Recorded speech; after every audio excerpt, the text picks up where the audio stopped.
Thank you, guys. Good morning, everybody. Welcome to Fluxible, and thank you for having me here, guys.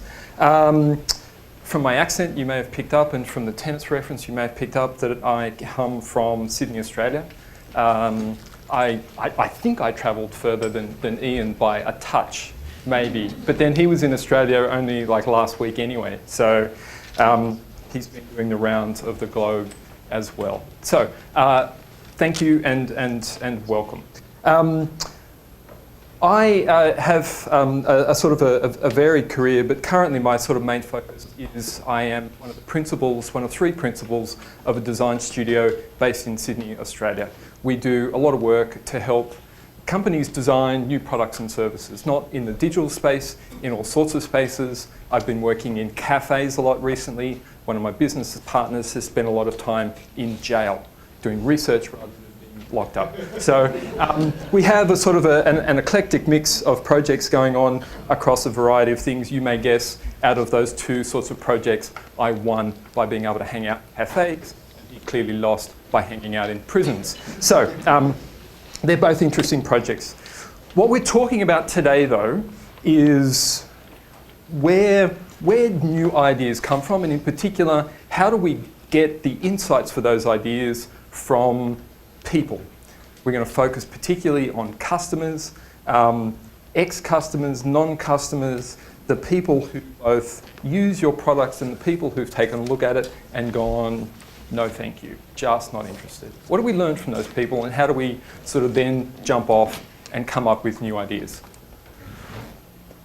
Quick definition, because I enjoy definitions. Definitions are good.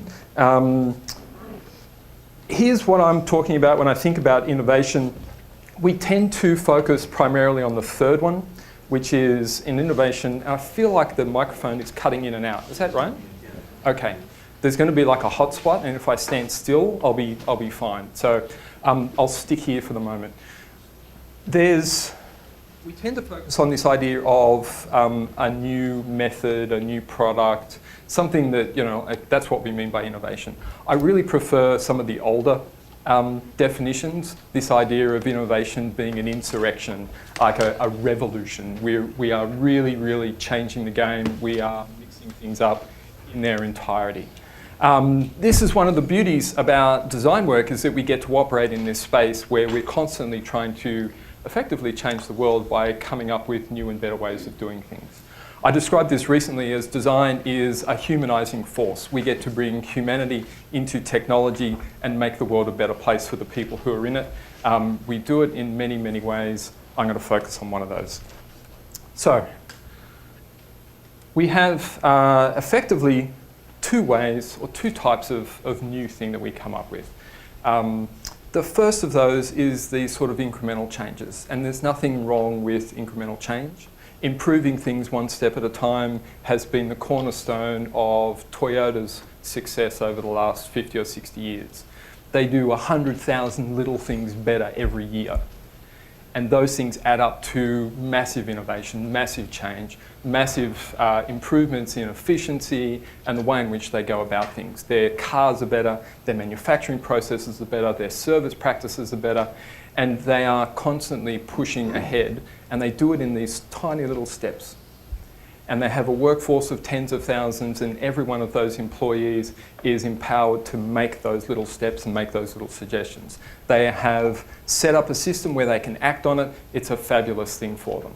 The other one is the one that tends to be the one that makes the headlines. It's more spectacular. It requires a bigger step. And I'm going to talk about it today because it also requires a different attitude, quite frankly. It requires something that designers tend to have, but it's something that we need to work at, and it's something we need to be constantly sort of pushing ourselves on, and I'll talk about that last. So, here's the landscape, if you like, of the different sorts of people we can talk about. This is a simple diagram. I drew it myself. What it lays out is that there are different sorts of people that we can talk to. We have our customer or our user. They're the people who currently buy and use our product. They may be more or less loyal, but they're our customer base.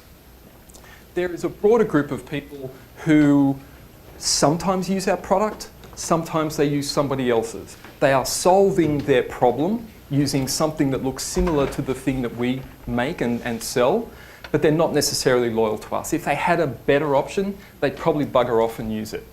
But really, currently, they're sort of 1 foot in the door and 1 foot out. Then you've got this group of people who are our non-customers. And for most companies, for most of us, our non-customers are many times greater pool of people than our actual customers. Unless you work in government, and sort of big scale government at that, there's a good chance that the number of non-customers that you have will be orders of magnitude more than your actual customer base. So when we're looking for ideas about how to change what we do, going and talking to our non-customers makes a lot of sense. We'll talk about that. We've also got the groups of people who buy the premium product when we sell the commodity version. We've got the people who buy the budget version when ours is higher priced. What is it that they see in that? It's probably not just money. It's probably not just the cost.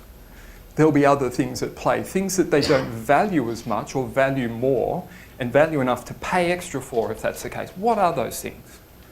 And I'll look at some examples of that as well. And then you've got down in this left-hand corner the simple fact that not everyone who pays for the thing or even makes the choice about buying the thing is actually the person who uses it. And if you bear that in mind, then you can come up with some new ideas about how you design your product to suit the person who's ultimately most driving the decision to buy it and use it. If you think in sort of pharmaceuticals, for example, the person who uses the product, the patient, isn't the person who makes the choice, it's the doctor. So who are we designing for, the patient or the doctor? And some really interesting things have happened in recent years by designing for the patient instead of designing for the doctor. They've found that the actual compliance rates of medicines have gone up when we design the medicine to be more friendly to the customer. Better packaging, better labelling, clearer instructions, instead of designing them for the doctor. So there are sort of shifts that can take place and they can have a really marked impact on the design of our product or service as we shift our perspective and think about these different groups. When I talk about asking questions, I mean going and conducting research. That might be literally asking someone questions. It may simply be observing them. I've just, as I say, I've been working in cafes recently a lot. Spent nearly 200 hours hanging out in cafes like this one, watching people like this guy. This guy sat there working on his laptop for 3 hours in this cafe. This is a cafe in West Australia, which is the western state in the great country of Australia. He sat there and worked for 3 hours, not too unusual. During those 3 hours, probably about 7 or 8 women in their 30s came up and spoke to him. Just at various times, they'd come up, say hello, he'd stand up, they'd have a bit of a chat, he'd sit down again, they'd wander off, go back and join whatever group they were with or on their own. They were sitting, they were doing all sorts of things, but every now and again one of them would walk up and talk to him. He didn't go and talk to them, they always came to him. And we were thinking, what the hell is going on? I mean, he's a nice looking guy, but he's not that nice looking. He wasn't buying them drinks, he wasn't giving away candy or any of that kind of stuff. As far as we could tell, he was just working. So observational research is great, but we literally went and asked this guy, so what are you doing here? Why? What brings you here to the cafe? We would never have known just by watching him, right? Like the evidence was simply that he was just some guy. It turns out he's the minister of the local Uniting Church. He comes to the cafe because all the women come to the cafe. His parishioners, the parents of the kids. By being at the cafe where they go when they drop their kids off at school, he's able to have those little conversations. He's able to say, hello, how's your kid? How's the thing going? Is their arm healing? What's happening with you and your husband? Is everything okay? He's able to have those conversations by going to them rather than the other way around, expecting them to come to him. And if you think about it, in a lot of cases, they wouldn't. They wouldn't go to him with something trivial, whereas in this kind of setting, they're able to go to him and he's able to ask a fairly innocent question, but a deep and meaningful question in the context of their relationship as pastor and parishioner. We go and ask questions in this kind of way, and we conduct this kind of research. Out of this scene, though, the really fascinating one was over here, which turned out to be a first date. And that was fun as well. They were hooked up on an internet dating site, and this was actually their first date. We're paying attention to him, completely lost sight of the fact that they've been deep in conversation for a similar period. Seems to have gone well. They were talking about a second date. Anyway, we do research. That helps us in a range of ways. Nike conducted research. I assume that everyone's familiar with Nike Plus and the whole the series of services around Nike products and Nike Plus. Nike went out and conducted research into, with their customers. They went and spoke to their customers. What do you like? Where do you run? When do you run? How often do you run? How are the shoes? What's it like when it's cold? What's it like when it's wet? Can we do anything about that? And people talked about, it's kind of hard, when it's cold, to get out of bed and go running at all, and there's not really much you can do about that. And they kept hearing this story about these sort of people who are trying to motivate themselves to train on their own. And they heard, from running clubs and that kind of stuff, people who are really excited and they get out and they all go for a run together. And they eventually came up with the simple notion, in hindsight, the simple notion that what they needed to do was not so much to improve their product, but what they needed to do was surround their product with these other services that would help people use it, help motivate them, get them out of bed, get them out on the road using the product. And then they'll wear through the shoes and they'll buy new ones, but not if they're not actually running, because during the winter everyone stops. And I don't blame them. You get snow up here. It doesn't snow in Sydney. There's no way in hell I would get out of bed and run in the snow. These people do, and they do it because there's this sort of social support mechanism around it that helps them. It measures what they're doing and it trains them, and it helps them track their progress and all that kind of stuff. But really, it's the people involved around it.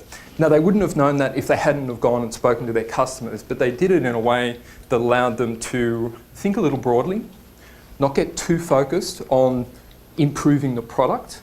And because they had their eyes open when they were doing it, they came up with something that's been enormously successful for them.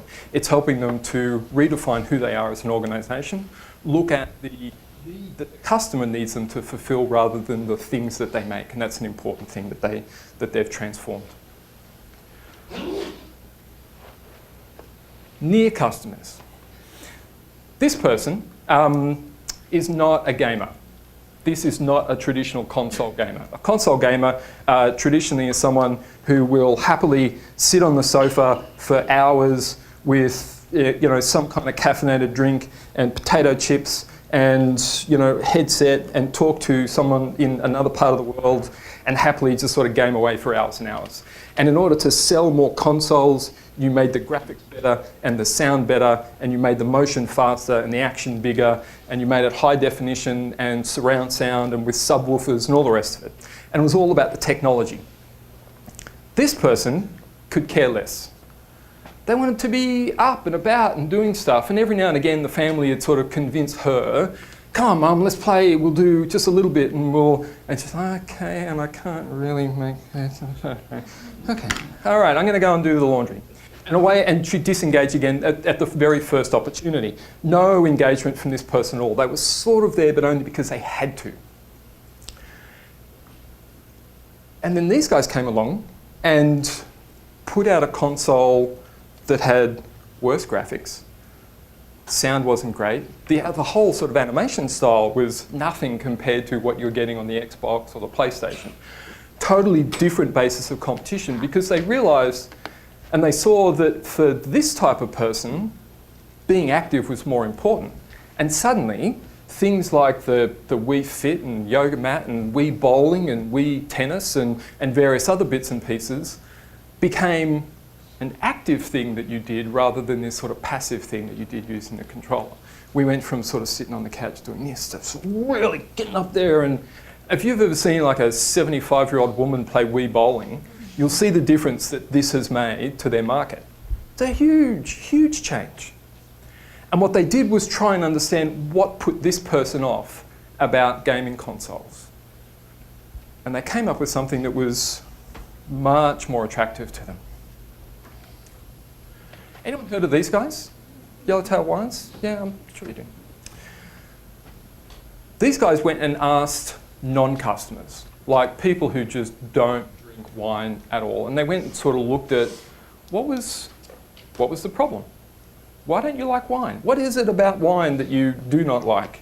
And they heard a whole bunch of stuff about it's snotty and it's snobby and they're up themselves and wine's too complicated and the thing with the bouquet and the aftertaste and the berry flavouring.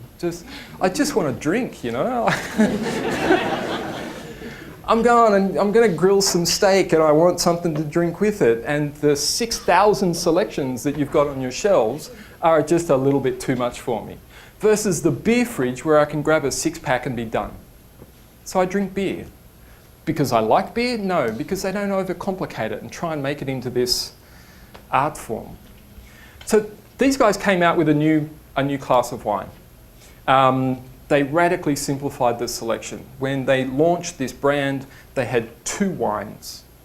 And you could have a white wine or a red wine, and they had shelves of it.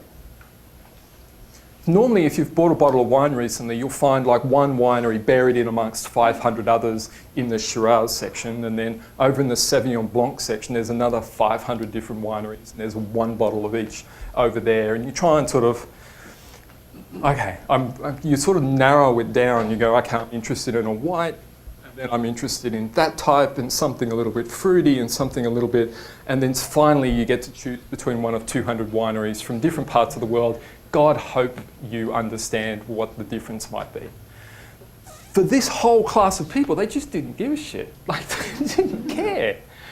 So they just disengaged with wine entirely. They just said, look, you know what? Keep it. I'm not interested. I'm not willing to invest to become expert in the choice of wine in order to have something when I grill.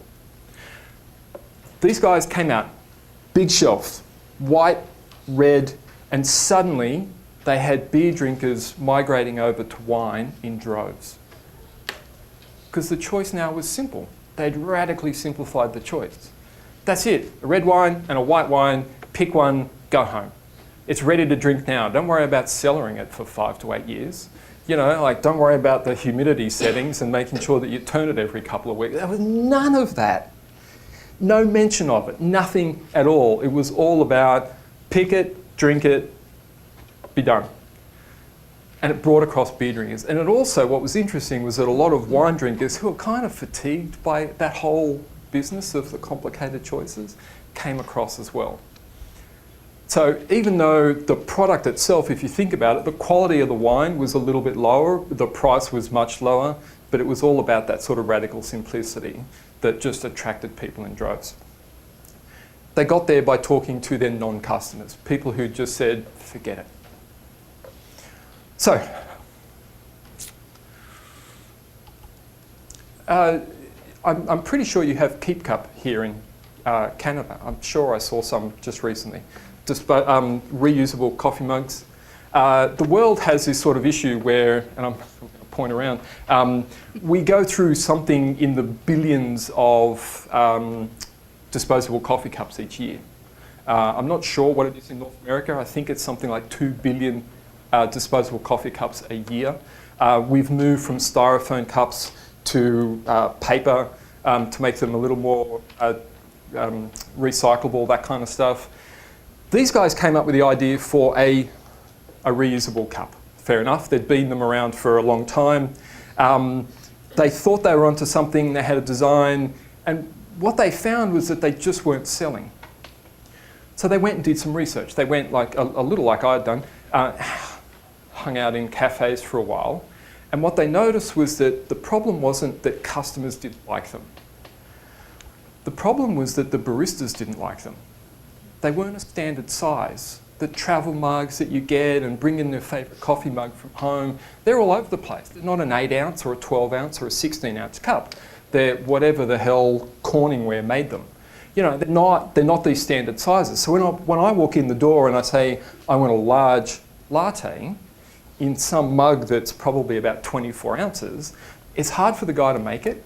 It's hard for them to price it. And they just would say, you know what, forget it. I'm going to charge you extra if you want to use that. You're not going to save money, I'm going to charge you more. So there was a real obstacle, if you like, a real hurdle in play for the customer who wanted to do the right thing and get rid of their disposable cup, wanted to bring their own. What these guys did when they recognised that that was the problem was come up with these barista standard sizes. And you can buy them in an 8 ounce, a 12 ounce and a 16 ounce size. Now when you walk in and you hand it over, and they did a lot of work marketing this to the baristas in the cafes, now when you walk in, the guy says, okay, I know that that's exactly the same size as one of those paper cups. I'll actually give you a discount because you're saving me materials. Oh, well, when you offer people a discount, you tend to encourage them to actually use the thing that you want them to use. Suddenly the use of the reusable cups went through the roof. These guys have been a booming success. I've seen them all over the world. I've spotted Keep Cups in Dublin and in Amsterdam and in Toronto and here in Kitchener. They're all over Australia. We've seen them in North America, all over. That was the shift that they needed though. They needed to understand that the person who's actually most influencing the decision to buy and use was not the customer. And they needed to understand what it was that baristas needed from them before they could make that breakthrough and actually do something useful. It had a huge impact and it continues to do so. Some of you will remember this little device. Who ever owned one of these? The rest of you are too young and you're thinking, what the hell is that? That looks weird. We get caught up when we're designing things sort of competing on the basis of this sort of narrow definition of what the product is and what the product is not. Prior to the release of this computer, and it's an iMac from Apple, for those of you who don't know, computers were dull. They had as much aesthetic appeal as this desk. And they were probably made to match this type of desk. They were that kind of colour, they were square, they were built and improved year on year on the basis of a faster processor, more memory, better graphics capability, that kind of thing. There was nothing in the aesthetic quality of the things at all, and nobody who made them thought that anyone would care. Just prior to the release of this model, Apple had 3 separate models of this type. 3 beige boxes of different technical specs that they predominantly sold into educational institutions. 3. They replaced all 3 with this one, and it was the lowest technical spec of the 3. So rather than what the industry normally did, which was upgrade the specs year on year, they chose the lowest spec out of the 3 and they put it in that enclosure. And sales went through the roof. When you look at a chart of sales of Apple's desktop units and then the iMac is released and it starts to climb and it's meteoric. Apparently people cared about the look of these things. And suddenly, instead of them being on the floor and hidden out of the way, they were up on the desk and they weren't, they had space around them. They weren't hidden, they weren't sort of tucked away. People got them out, they were proud of the fact that they owned one of these things.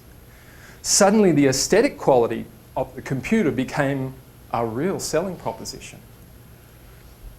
Apple understood, or it discovered, or it went and asked and found that actually there's a whole group of people who would actually value this thing. And they changed the basis of competition for the industry. And it's still to this day. You'll find that they don't all look like this, obviously, but computers now have a clear industrial design component to them. They used to just be housed in boxes.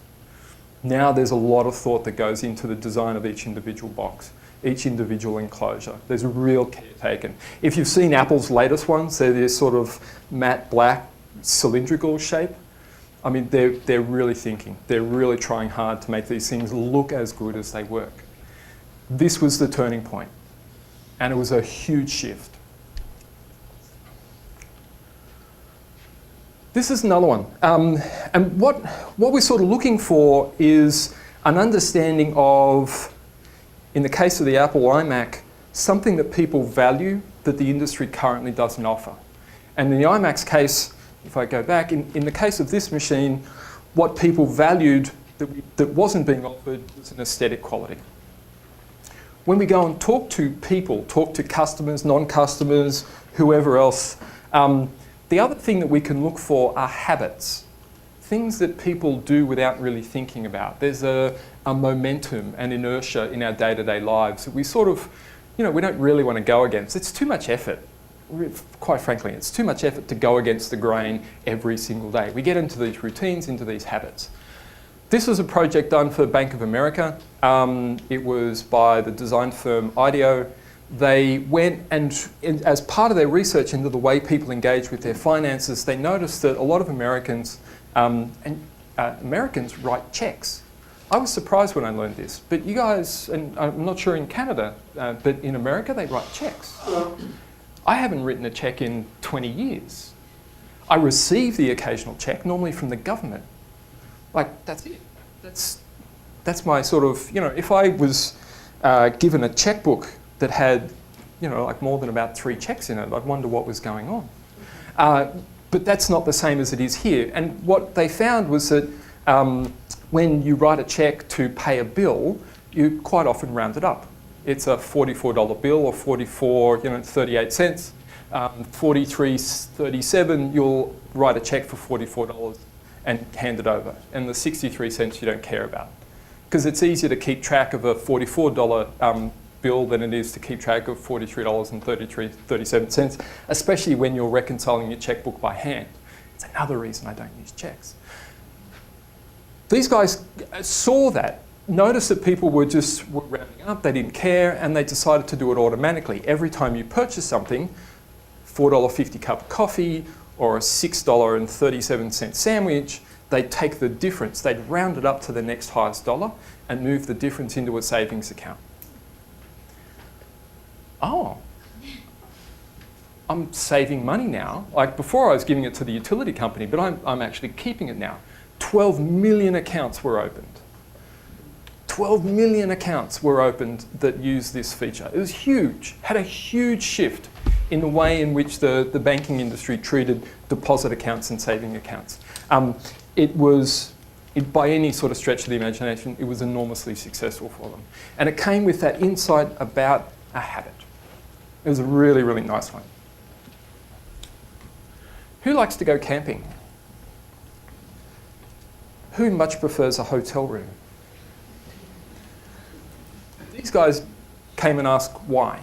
What is it you don't like about camping? What is it you prefer about hotels? And they found that there are a whole bunch of reasons, sort of hot and cold running water, a toilet that you flush rather than dig, like the lack of bugs, air conditioning, all of those sorts of things. And they came up with this concept, which is a thing called the Hypercube. They drop them into paddocks and forests and camping grounds and that kind of stuff, plug it up to power. It uses tank water, and it's gorgeous. It's like the best looking tent I've ever seen. It's sort of a combination between a portable hotel room and a caravan without wheels. It's lovely. The idea was that they were looking at that problem that people were trying to solve, which is that they wanted to get closer to nature, and when they say closer to nature, they didn't want to get too close. I don't mind. I'd quite happily sleep in the open next to that thing. And it's lovely when you do. If you've never tried it, sleeping out under the stars, it's a fabulous experience. Right up until the point when it rains in the middle of the night. And guaranteed it will rain at like 2 in the morning. It won't rain at 9 o'clock when you can do something about it. It'll rain when you're asleep. It'll come down hard and everything will be wet. And that's part of the fun, For a lot of people, and this is why a lot of people don't go camping, I'd happily do this. This isn't camping. There's a word for this now, I don't know whether you've heard it, it's called glamping. It's like glamorous camping. And this is what's sort of leading that charge. This idea that, okay, there's a problem that's keeping people away from this particular thing. We will design a solution that tries to approach it. But they did it by asking non-customers. They didn't go and say, how could we improve camping? Because if you did that, you'd get better tents. You'd get, nicer cook fires, or you'd get, a collapsible tent pole that, comes together easily. You would never get this thing by talking to people who actually enjoy camping. This is clearly someone who does not enjoy camping. That's where this idea came from. It didn't come from someone with a swag and a small tent. It came from someone who hates it, who detests it with a passion, but kind of likes the idea of getting closer to nature. Talking to that person gets you ideas like this. Talking to your current customer may not. I want to end, or get towards the end, and talk about that attitudinal thing a little bit. And I will have time for a question. You don't make these steps. You don't get these ideas. You don't learn these things from your customers and come up with these sorts of new products and services without being optimistic. It is an attribute of the designer that you absolutely must cultivate, is this belief that these ideas are out there, that they can be implemented, that you can make a difference. If you don't have that sense of optimism, you won't get to these sorts of places. I love this service for the boldness of its vision. If you have a look at it, all the songs you want, all the places you listen, there's no equivocation about that. There's no qualification about what they're trying to achieve here. It's everything everywhere. It's not most of the music that you want most of the time, depending on DRM. It's like it's a big, bold vision. And then they work towards it. And in a lot of cases, you need to really sort of dig deep inside yourself for that kind of optimism. It's easier to make a little step. That's easy. And those sort of little steps are things that people aren't likely to ridicule you for. I bet when that person came up with the Hypercube concept, they got laughed at. And I'll let you in on a little secret. If when you come up and put forward an idea, someone in the room isn't laughing at you, it's probably not an ambitious idea. It's probably not really breaking new ground. It's when they're laughing at you that you know that you're really starting to push into new territory. It requires an optimism and it requires that sort of bold ambition. And that's something that we need to push for. I've heard it described as you need to be comfortable with failure, and I hate that notion. I absolutely hate the notion that we're out there to fail. I don't know about the rest of you, but I wake up each morning trying to get better at things. I try to succeed at things. And I'm okay with experimenting and for the experiment to show that my idea doesn't work. I'm quite happy with people to play and to test and to trial and to make attempts. But that's not failing. That's learning something. And if you sort of put it aside and you walk out and said, well, I had an idea and it didn't work, sure, that's failure. But I don't really think that that's what we're about. And it's certainly not what we're waking up in the morning to do. We need to push beyond that language. I don't think it's an encouraging language for all that it gets used in positive ways. I'm out to succeed and I'm out to get better. And each idea that I try and each idea that I put out there, I'm trying to get better. None of these ideas were right first time. I guarantee you that. There's a litany of designs and ideas that didn't work for every one of these things that I've showed you. Every last one of them had ideas that got cut, sketches that got torn up, things that got deleted and thrown away. Absolutely. But what these design teams do is they keep going and they learn and they improve and they arrive at a point that really does break new ground. We can go out and we can do our research and we can uncover our insights, but we then need to do something with them, and that something requires us to really push ourselves, to take ourselves out onto the edge, to walk out onto that limb and have some crazy ideas and be okay with that. Be okay with that sort of uncertainty that comes with it. And it's a little bit scary and you will get laughed at, and that's okay. That's not failing, that's getting better, and that's trying to make the world better. And ultimately, that's kind of what we're here for. At least it's what I like about what we're doing. So, thank you very much. That's it, and I think I have time for a question or two. Thank you very much.